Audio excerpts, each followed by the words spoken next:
Tutawaachia dokumenti hapa kwa manufaa ya wana Dar es Salaam wenzetu waweze pia kuzisoma barabara ambazo zinatengenezwa.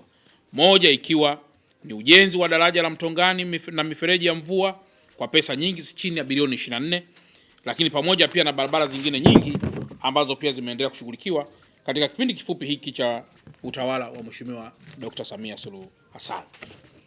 Lakini kama itoshi, ndugu zangu waandishi wa habari, upande wa TARURA zipo pia barabara kwa program maalum ya DMDP2. DMDP inajenga barabara zake hapa Dar es Salaam. Na kwa sasa kama mtakumbuka tulisema zitajengwa barabara za chini ya kilomita 255. Lakini so far status ya sasa tumesha saini mikataba 21 ambayo ina kilomita 158. Na katika kilomita hizi 158 zinajengwa kwa bilioni 438. Na mpaka sasa ujenzi wa barabara hizo za DMDP2 ziko asilimia 26 mpaka asilimia 46 katika ujenzi wake. Kwa hiyo nitoe rai pia kwa wana Dar es Salaam ya kwamba tuendelee kushirikiana na wakandarasi wote ambao wako katika mabarabara haya ili miradi hii iweze kukamilika kwa wakati na tuweze kuharakisha maendeleo katika jiji letu. Ipo mikataba michache ambayo bado haijasainiwa na ambayo inasubiri sasa tulipe fidia, kwa sababu baadhi ya barabara zinapita kwenye nyumba za watu. Tulipe fidia, alafu baada hapo wananchi waendelee kupata huduma za barabara.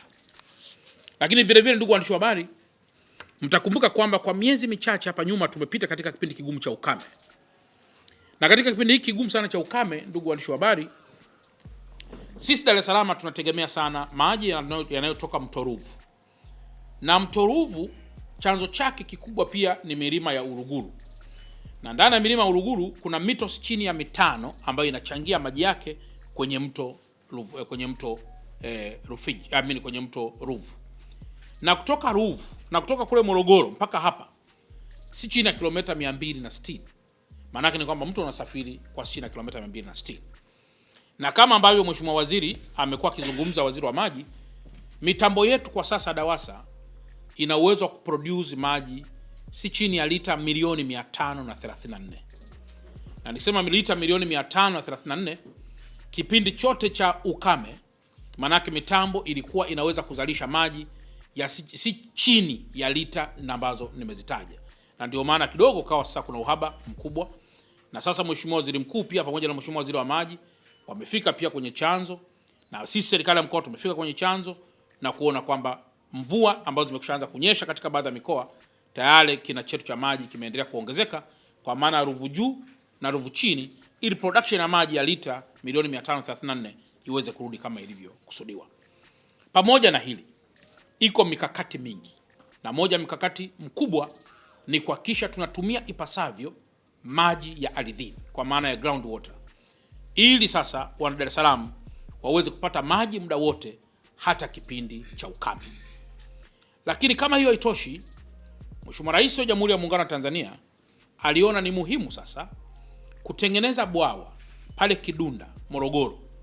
Bwawa ambalo litatunza maji lita bilioni 190, ambalo maji hayo yatakuwa ni mtiririko wa maji ya mvua, yatahifadhiwa katika bwawa la Kidunda. Lakini bwawa hilo litasevu zaidi maji hasa kipindi cha ukame, hasa kwa mkoa wa Dar es Salaam na mkoa wa Pwani. Na mpaka muda huu zaidi ya 40% zimekwisha endelea kukarabatiwa, kutengenezwa kwa bwawa hilo, na kwamba ifikapo mwaka 2026 kwa mujibu wa taarifa za wizara, maana yake ni kwamba bwawa litakuwa limekamilika kuprovide maji, lakini zaidi pia kuzalisha umeme wa chini ya megawati 20. Kwa ndugu zangu waandishi wa habari, nimeona kwanza tuwape pole wana Dar es Salaam kwa ile adha ya muda mfupi katika kipindi hiki tunachofunga mwaka, lakini zaidi pia tuwaeleze mipango mikubwa ya serikali ambayo imekushawekeza ili kuhakikisha kwamba mipango hii ya maendeleo katika mkoa wetu inatimizwa. Lakini Mheshimiwa Rais wa Jamhuri ya Muungano wa Tanzania pia ameelekeza kwa wizara ya maji kwamba sasa ni muda mwafaka pia wa kuchukua maji kutoka mto Rufiji ili aweze pia kuja moja kwa moja kuhudumia wakazi wa Dar es Salaam na pengine wakazi wa mkoa wa Pwani na wakazi wa mkoa wakazi pengine maeneo mengine jirani. Na kwa maelezo pia Mheshimiwa Waziri wetu wa Maji ni kwamba tayari taratibu zimekwisha anza ili kuhakikisha kwamba baada ya muda tunapata tena maji yanayotoka katika mto Rufiji. Na kama mnavyojua kule tayari kuna bwawa la Mwalimu.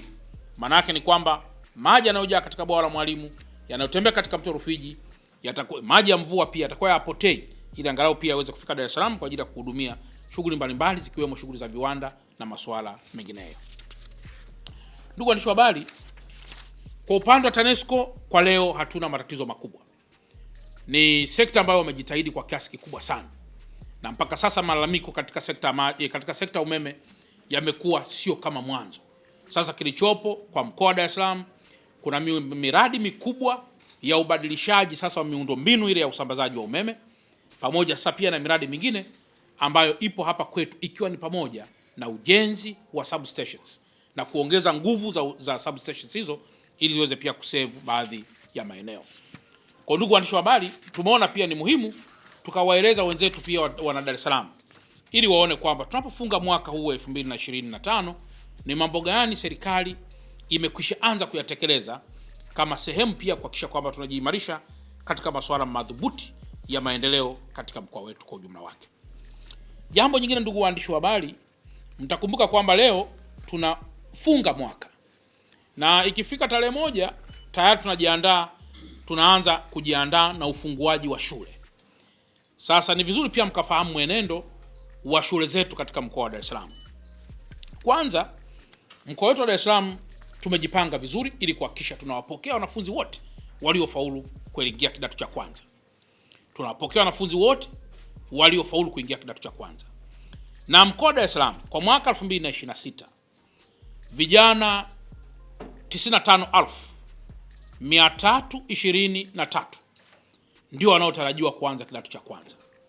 Wanaotarajiwa kuanza kidato cha kwanza wanafunzi 95,323.